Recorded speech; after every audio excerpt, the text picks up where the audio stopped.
Welcome to the Mindful Moments podcast, a space where we explore self-awareness, compassion, and resilience through real stories and honest conversation. In each episode, we talk with incredible individuals about their experiences, insights, and strategies for navigating life's challenges and staying grounded in a complex world.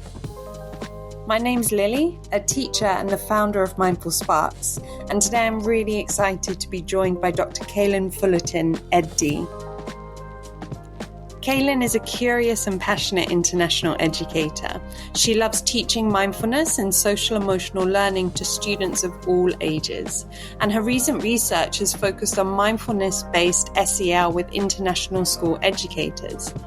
Kailyn now works as a homeroom teacher and wellbeing coordinator at the New Zealand School in Jakarta and consults with schools to support the implementation of MBSEL and wellbeing in their communities. So let's begin and see how this conversation unfolds.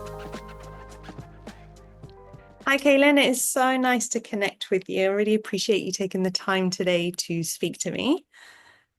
Thanks, Lily. I'm so glad to be here. Good to see you too.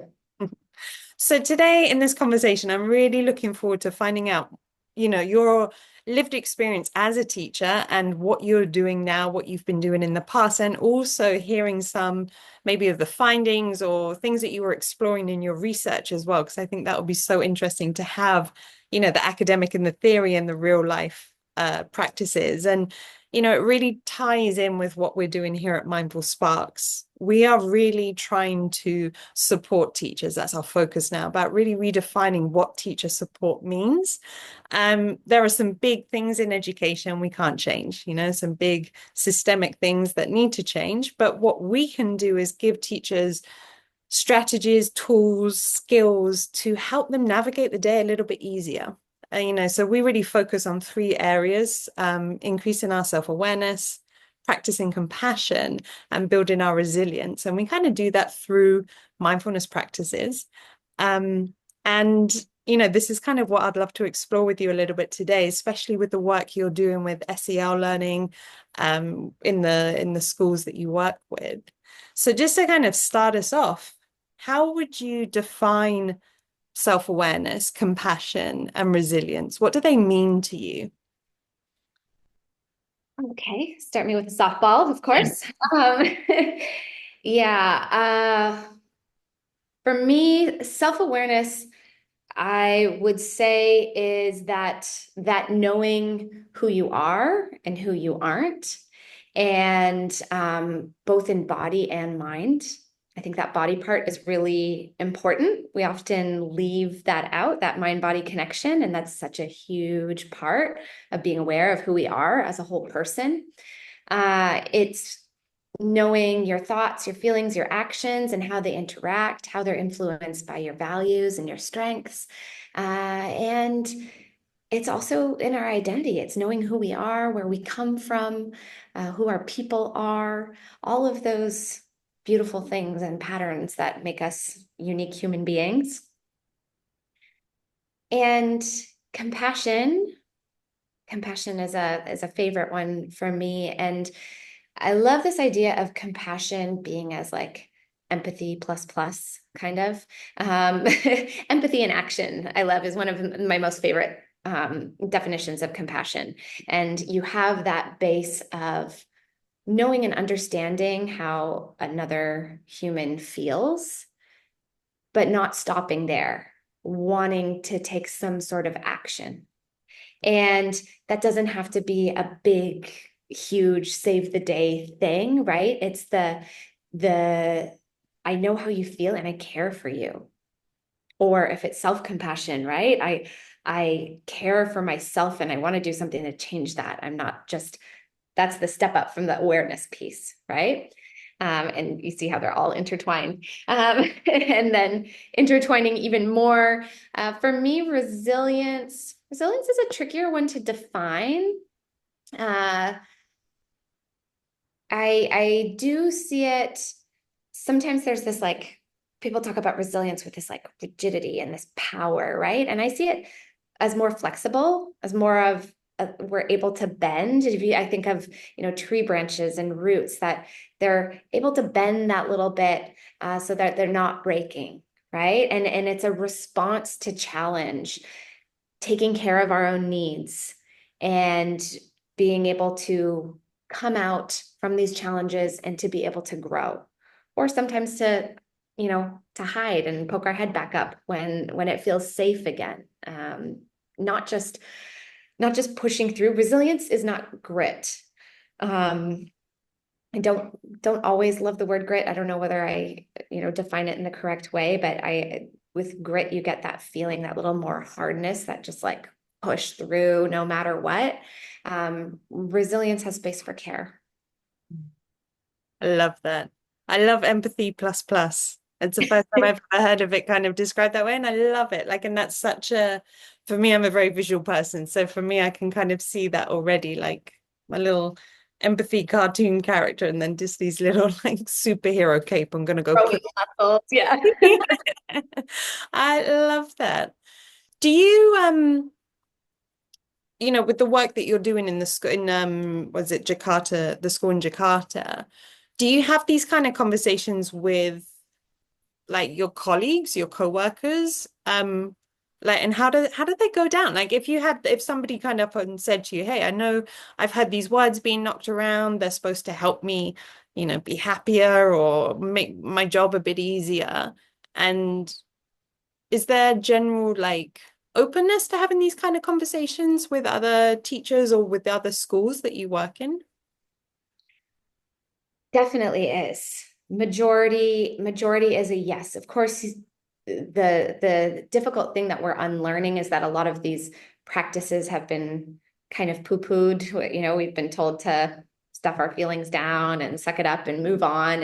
And so we still fight against that in some instances, but for the huge majority, what I would find in my own school, where actually just this afternoon I did a well-being session with the whole staff and with other schools that I'm working with, is teachers are just so grateful to be thought of and acknowledged and to allow the experience for some of these practices and some of these ideas.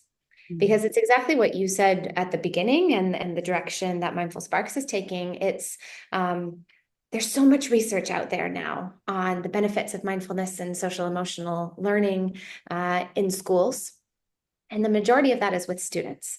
And we have these general recommendations and caveats from all of the wonderful SEL companies saying, it needs to start with the adults. And there is research trickling in saying just how important it is to be starting with the adults. But unfortunately, practice isn't quite matching the research and the recommendations, right? And we know, all of us teachers, we are so wonderful and guilty of showing up there for the students and not so much as ourselves. We are carers, we are nurturers. We put ourselves in that back seat, and we want to be there for our students. But what people are waking up to is that you need to take care of yourself first in order to be a model for your students and to show that off. So for the most part, that's really resonating with teachers. I think we're having this conversation, this post-COVID conversation, right? And we're having these conversations before, and COVID kind of sped everything up because people were seeing just how difficult it was to be and to teach and to work under that kind of stress. But let's not joke. It was happening. It was happening before, and it's still happening now, even though, we're out of it. So it wasn't only COVID, but yes, teachers are really appreciative, really curious. And while still many people are feeling a little more timid and uncertain, there is a general sense of relief of being able to recognize that it's okay to talk about these things and to ask questions and for this to maybe be a part of my life. That's really cool. It's interesting as well. Like one of the schools we work with in Seoul in South Korea recently been talking to there's Bora, he was on one of our previous episodes. He's the head of mindfulness there. and he's been speaking a lot with the teachers. He's been getting a lot of data in through surveys and things like that to really kind of get a bigger picture, view of everything. And it's so interesting. There's such a contradiction in some of the information they're getting. They're like, this, we know how important it is for the students. We know how important it is, and the students love it, and we're trying to do it. But there's no time, or, we've just rolled out this new program and I'm trying to get my head around that.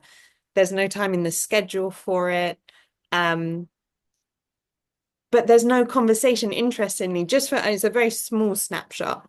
But there isn't that conversation of how does it, and what about me? Like, where do I fit in this? It was still very much that, like you said, like the teacher kind of taking that back seat of like, yes, I want to do it for my kids. I know it benefits my kids. However, there are these limitations and restraints that I have no control over, right? The scheduling, the admin side of my job.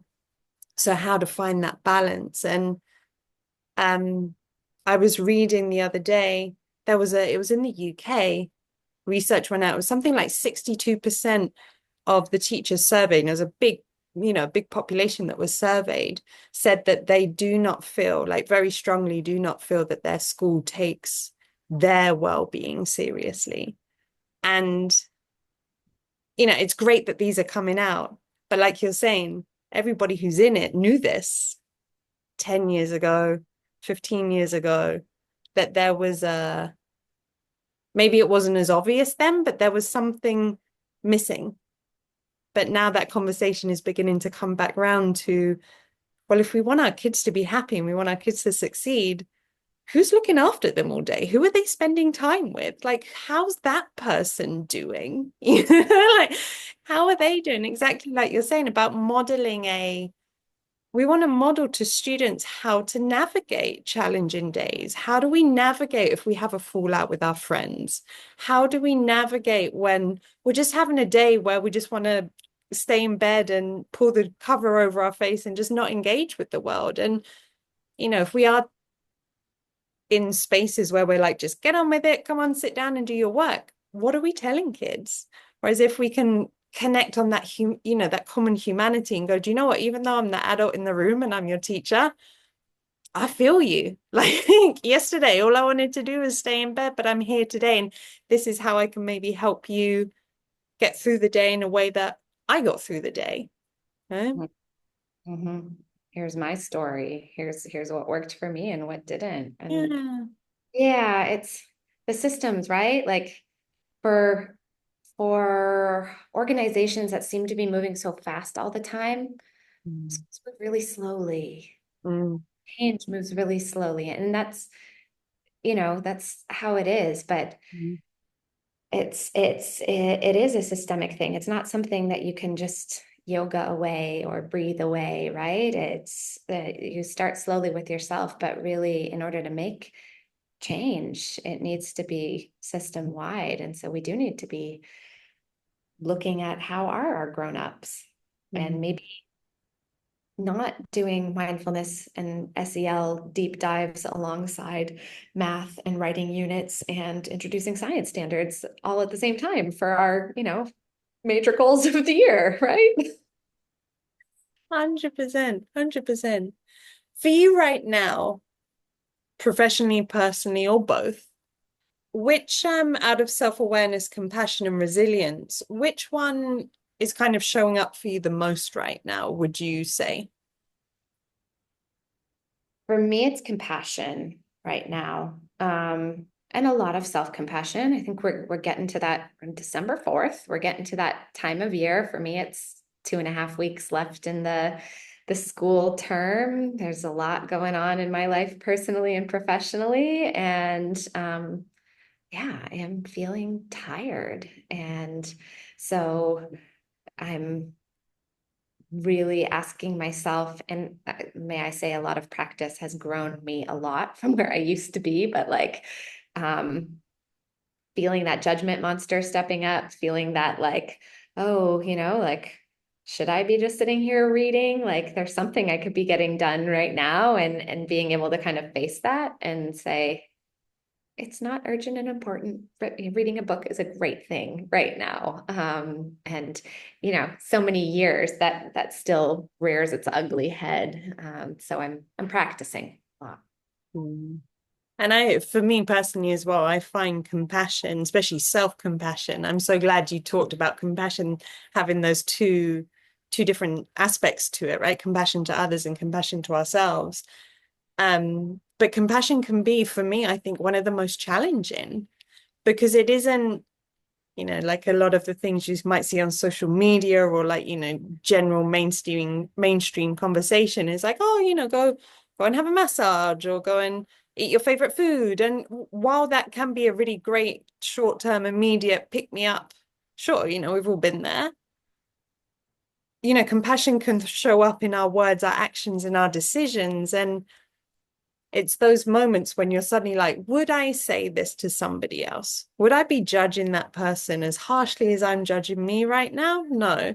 But to acknowledge it and then to make that change can be really, really challenging sometimes. Because especially the way, there is that like those kind of trends on social media. I saw one the other day and it just made me like, oh, it was a real visceral reaction of like, oh, there's only so many days of the year left. What have you got left on your to-do list? Like, let's hurry up and get them all done. And you're like, why? What's it going to prove? What are we? Who are we? Showing this list to at the end of the year to go, I did everything. Like, how does that work? Just clearing space for more things on the list, right? That's what I find in my life. Yeah.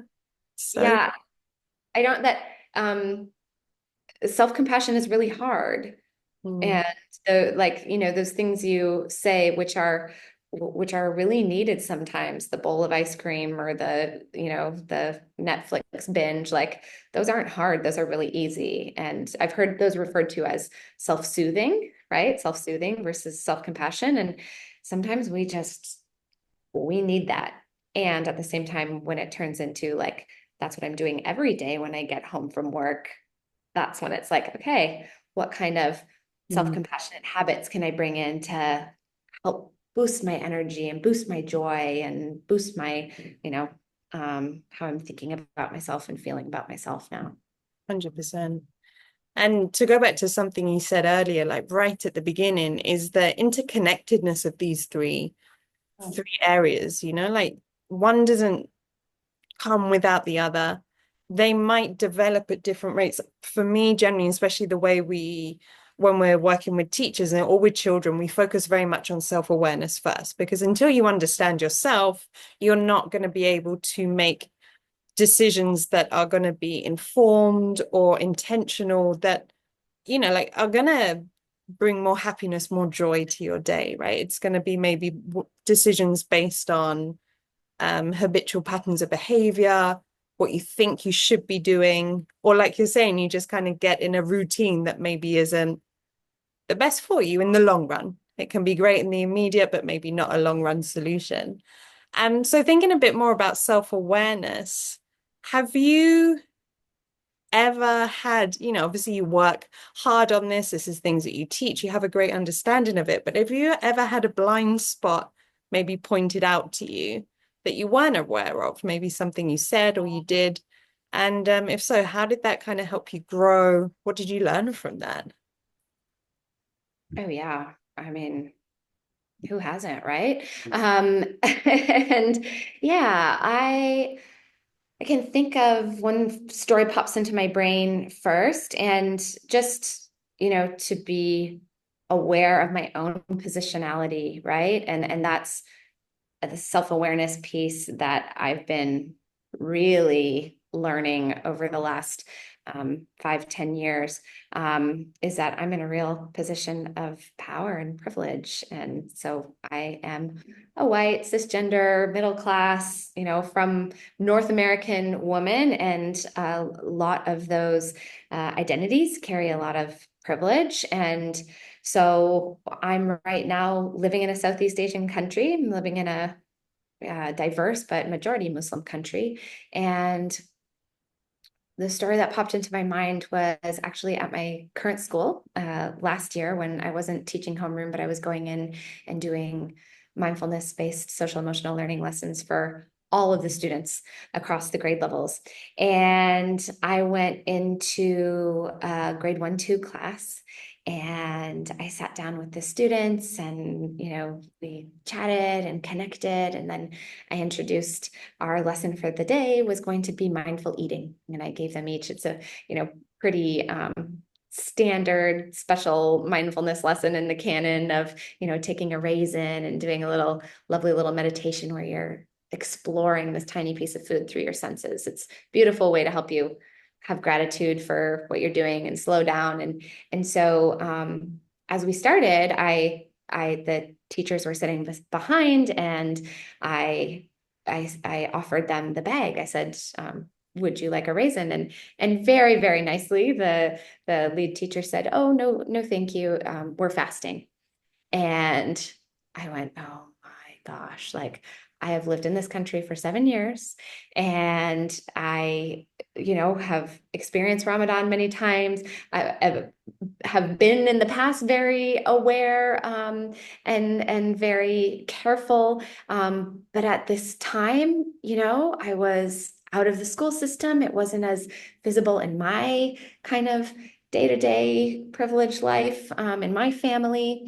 Um, and I had made my plans long ago and I was following, kind of my general theme of lessons and it just slipped my mind. And I appreciate the grace and generosity that these teachers offered me, right? And I also felt very lucky that I was doing this with young children who weren't fasting and I didn't I avoided a lot more difficult feelings that I might have had if I was working with older children who might not have felt safe enough to tell me that and at that age.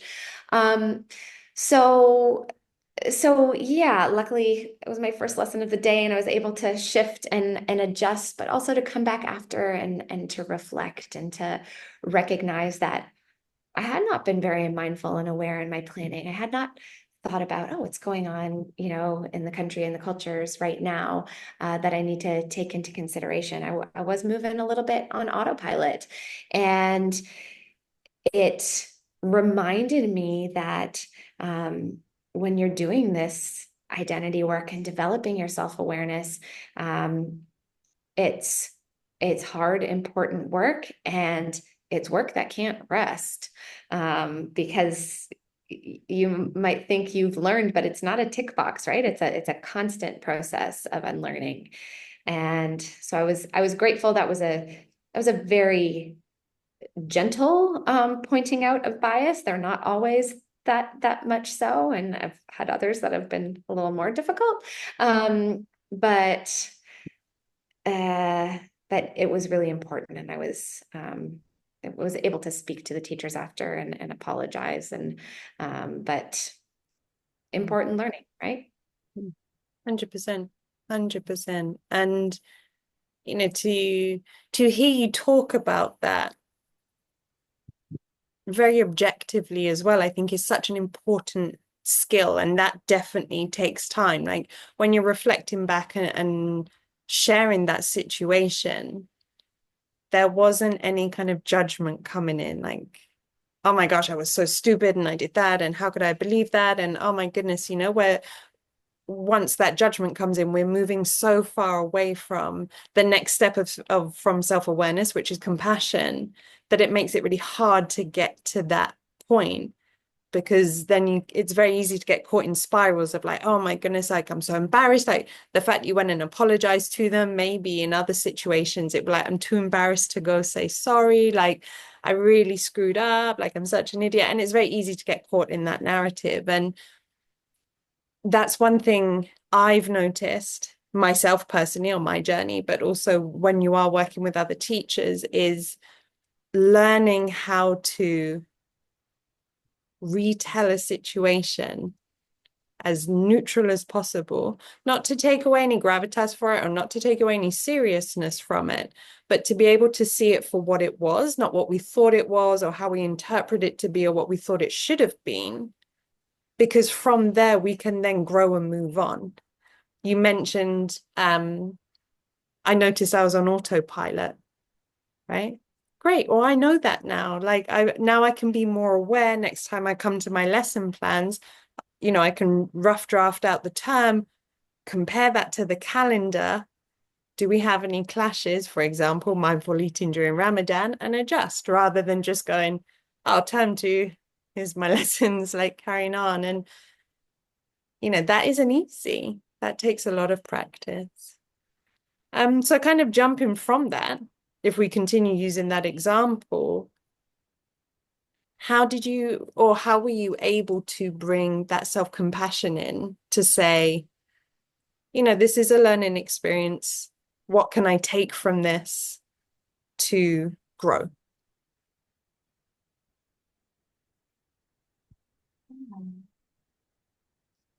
It just takes practice,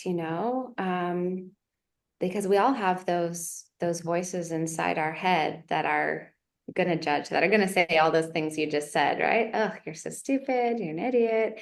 So it's a choice you have to keep on making. Mm. Every single time you make a mistake, you know, you make the choice about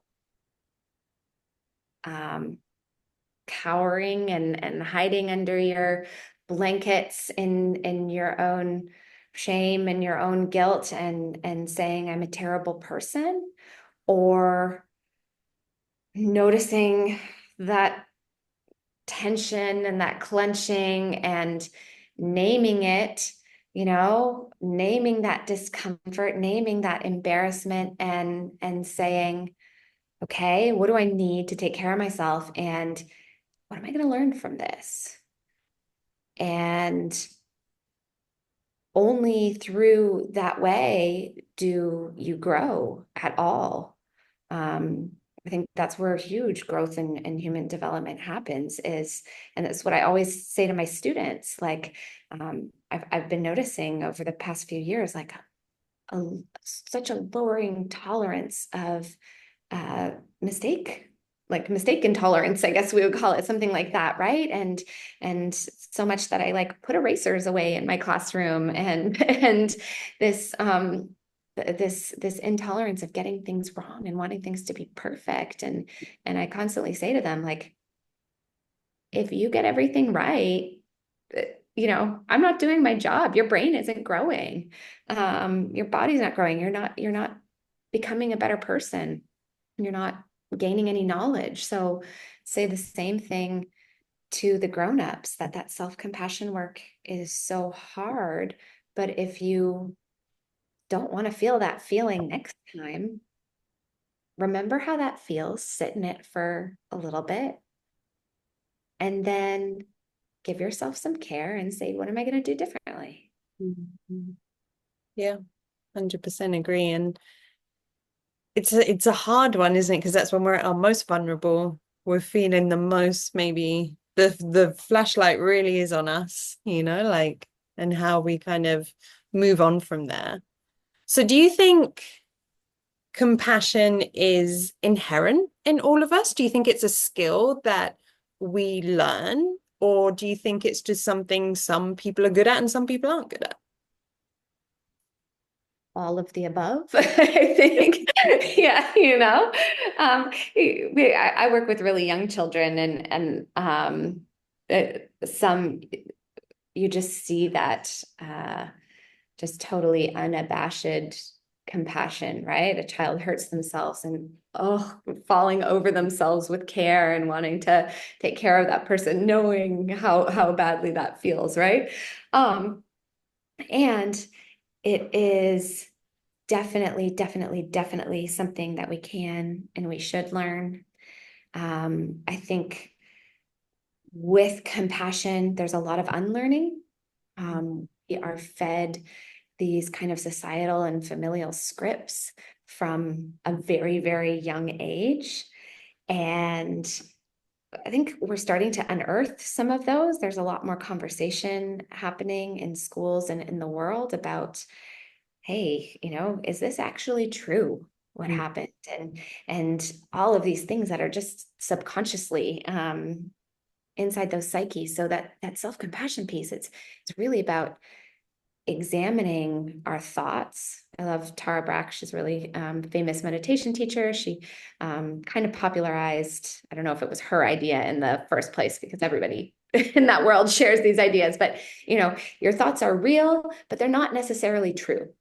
Mm. And so with self-compassion, it's like, what's this pattern? What's this, tune that keeps playing in my head? And how can I first identify it, that awareness piece, and then what do I do with it next? How can I nurture myself? What do I need to let go of? Um, yeah, it's a practice, and it's something that we need to repeat over and over and over and over and over, because we've repeated the other way many a time, right? We've learned one way, and so we've got to, takes a while to unlearn that and then make a new path. 100%. And especially when you're coming into this older, Yeah. right? You've got a lot longer lived experience behind you. Your neural pathways are strong, they are connected, and this is the way that I deal with this situation. And that unlearning can be really disheartening at times. You're like, I just don't feel like anything's changing.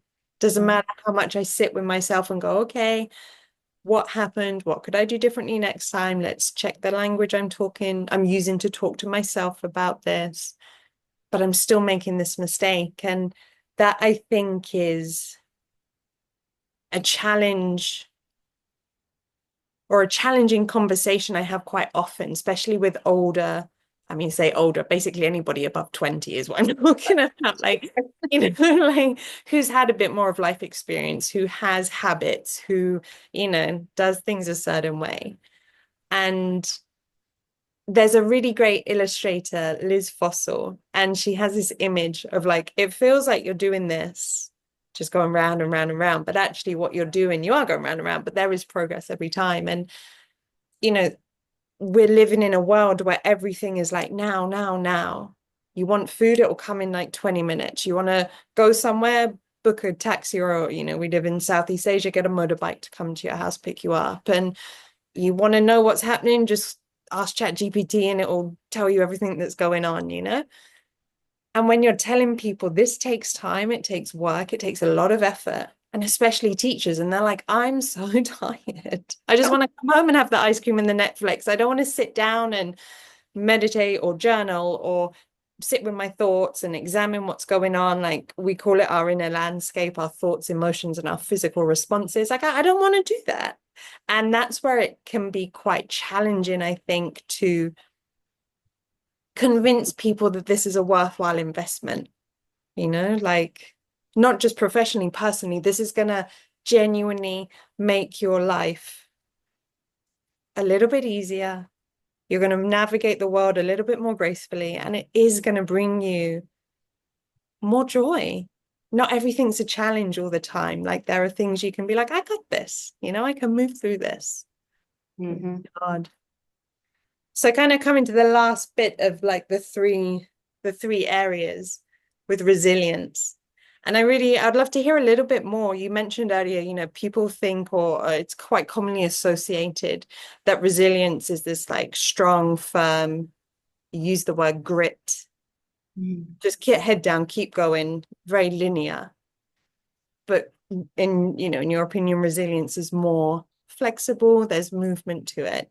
Can you just talk a little bit, maybe explain that a little bit more? Sure. I think well, maybe I can talk it out with you, because I have a harder time defining resilience. I think um, in this grind culture we live in, it's been kind of sold as grit, which is what I was speaking a little bit to before.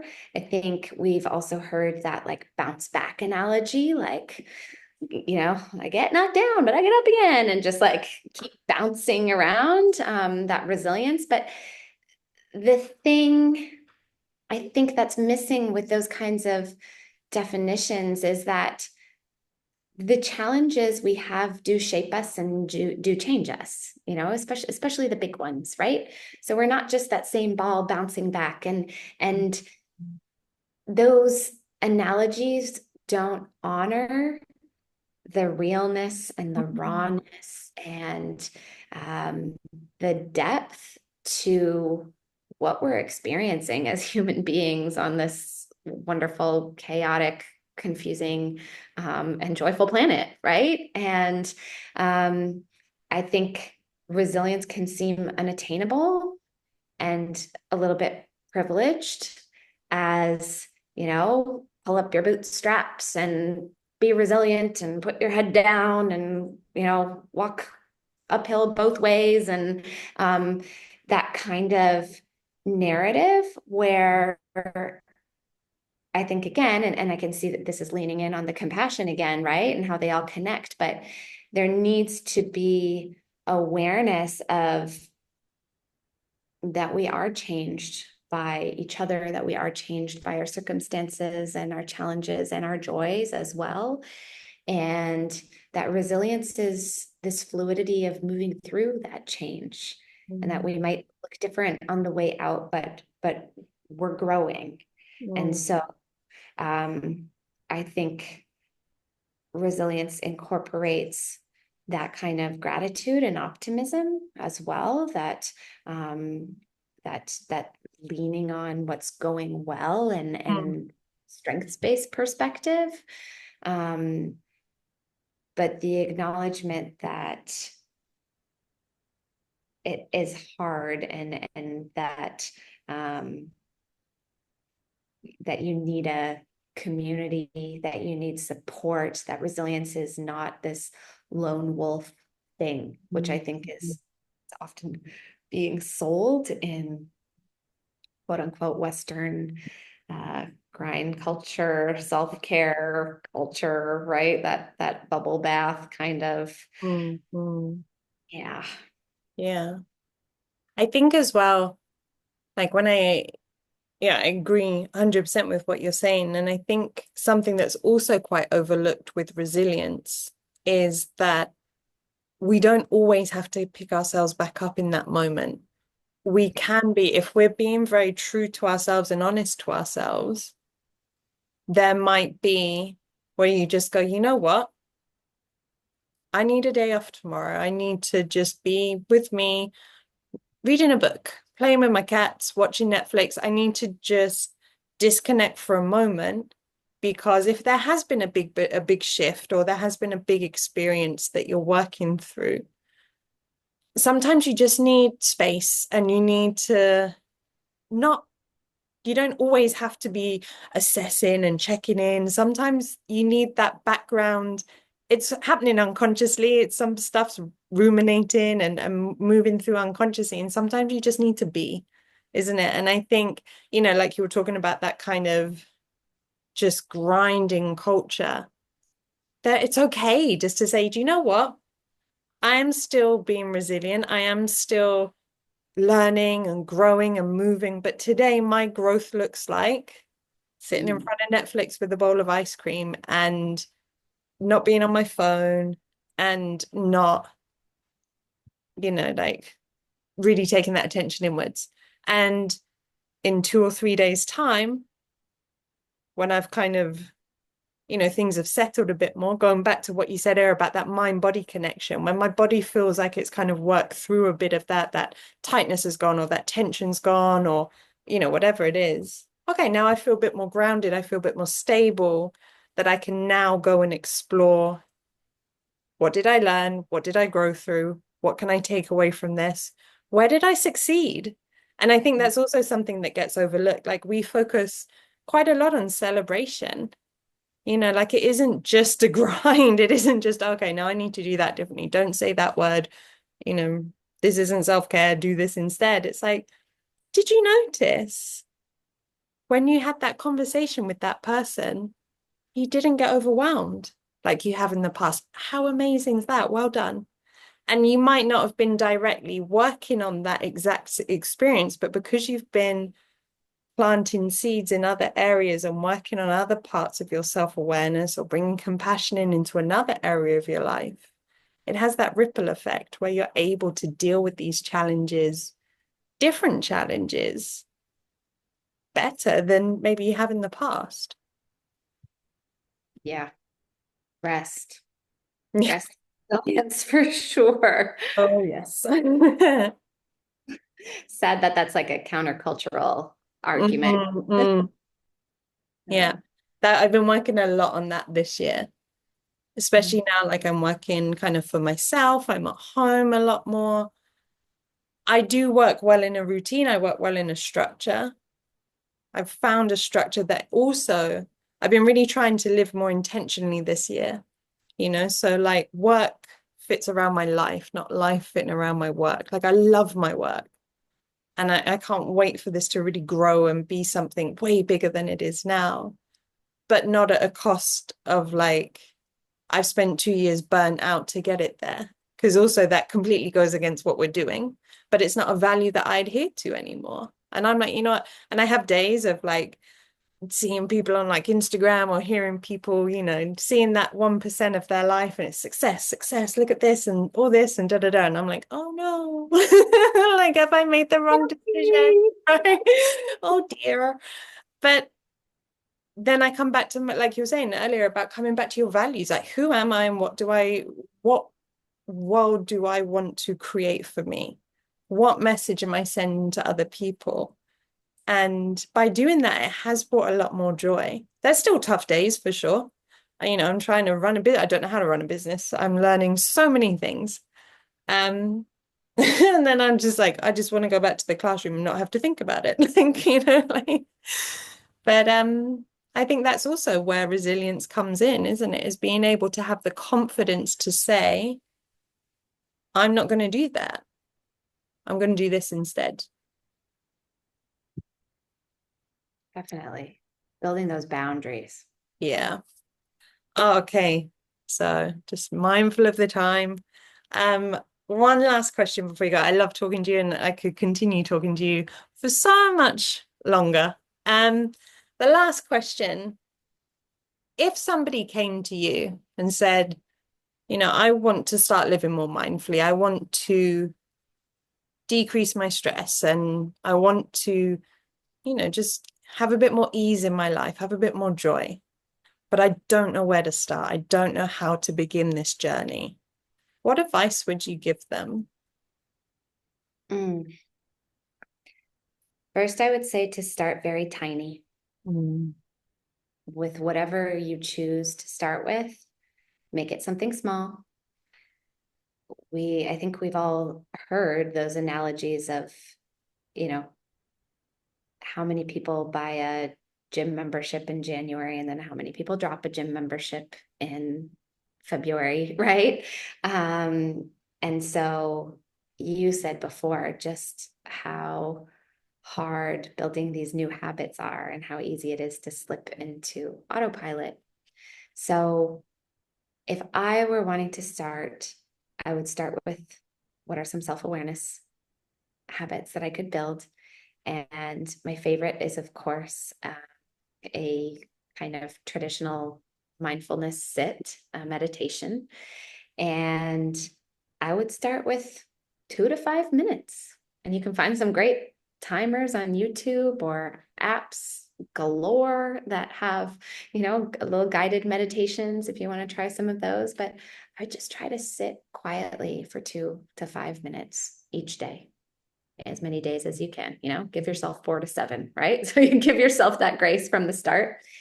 And whenever I teach meditation, the most common refrain that comes up with people self-doubting themselves in those first few classes will be, oh my God, I'm so bad at this. I can't stop my thinking. I'm such a terrible meditator. That's not for me. I'm like, whoa, whoa, whoa, hold up. That is meditation. Wait, you're doing it. Wait. Um, and and so that is one of the biggest misconceptions. We see this like serene picture of a monk on a beach or in a cave somewhere, and like, oh, they're stopping their thoughts. They're just total utter silence and peace.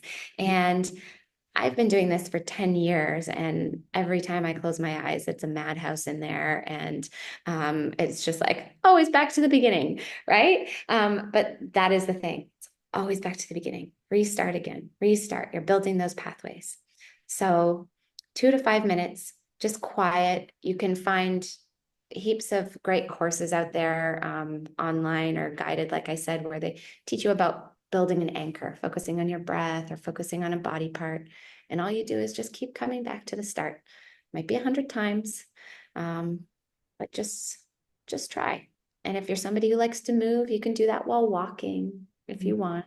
There's not one right way to do it, but just try. Awesome. Awesome. Thank you so much for taking the time to talk with me today. It's been really insightful. And, I really hope that there's going to be things that resonate. I'm sure there will be things that resonate with people that listen to this. So I really, really appreciate it. Thank you so much. And thanks so much for having me, Lily. It's been such a pleasure.